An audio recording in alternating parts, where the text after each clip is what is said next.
বন্ধুরা দেখুন আমাদের কলমি শাক ভাজবো আজকে, তাই আপনাদের সাথে একটু শেয়ার করলাম। এটা তো 5 মিনিটেই হয়ে যাবে। কলমি শাক আমাদের তো জানেন বড় ফ্যামিলি, একান্নবর্তী পরিবার, কত কলমি শাক লাগে দেখুন। আমার খুব ইচ্ছে হলো আপনাদের সাথে আজকে শেয়ার করি কেমনভাবে আমি কলমি শাক ভাজবো।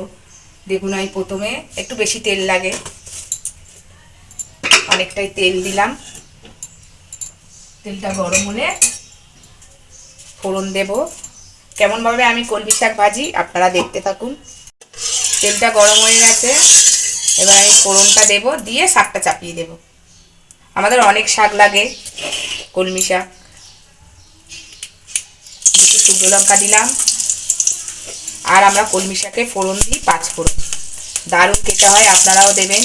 5 ফোড়ন আর রসুন ফোড়ন, রসুনটা আমি একটু বেশি করেই দিই।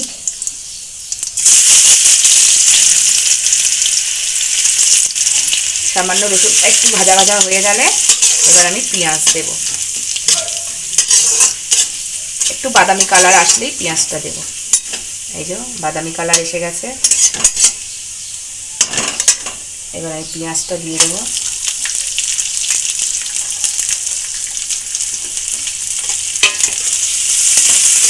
পেঁয়াজটা একটু হালকা ভেজে শাকগুলো দিয়ে দেবো। পেঁয়াজটাও হালকা বাদামি করে ভেজে নিলাম, এইবার আমি শাকটা দেব।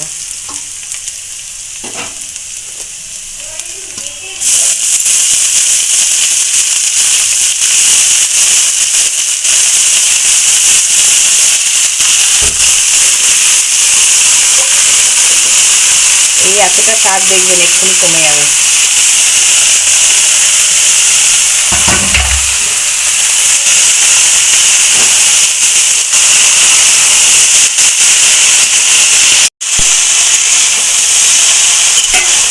এই শাকটা আমাদের বাড়ির বাচ্চারাও খুব খেতে ভালোবাসে। আমাদের ল্যাংচার তো এটা ফেভারিট শাক, ওর জন্যই কেনা হয়েছে।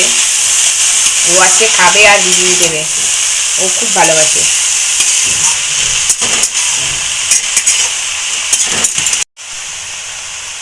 আমি 1/2 চামচ মতো হলুদ দিলাম, আর নুনও ওরকম 1/2 চামচ দেব। দিয়ে এবারে ভেজে নেব।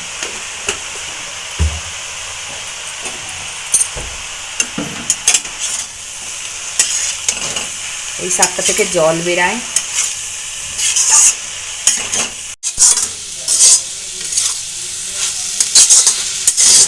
কত শাক দেখুন বন্ধুরা, কয়টুকু হয়ে গেছে। এটা একটু ভালো করে এবার ভেজে নেব। না, খুবই তাড়াতাড়ি হয়ে যায়, এক্ষুনি হয়ে যাবে। সমস্ত সেদ্ধও হয়ে গেছে, আমি এবার একটু ভেজে নেব ভালো করে।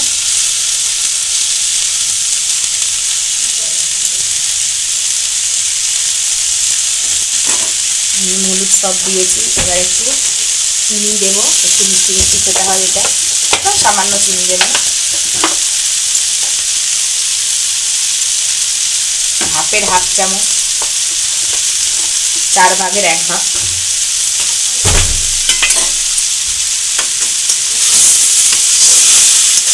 নামিয়ে নেব, আর একটু ভাজা ভাজা করে নিই 2 মিনিট ধরে।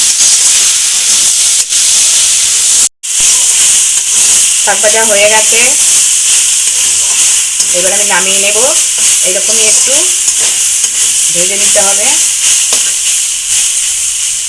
গ্যাসটা বন্ধ করে দিলাম, দিয়ে আমি নামিয়ে নেব।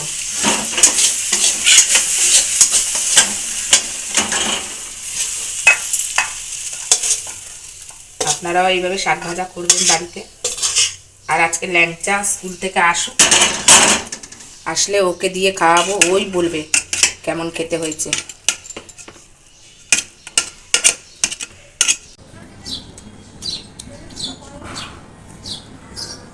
দারুণ হয়েছে।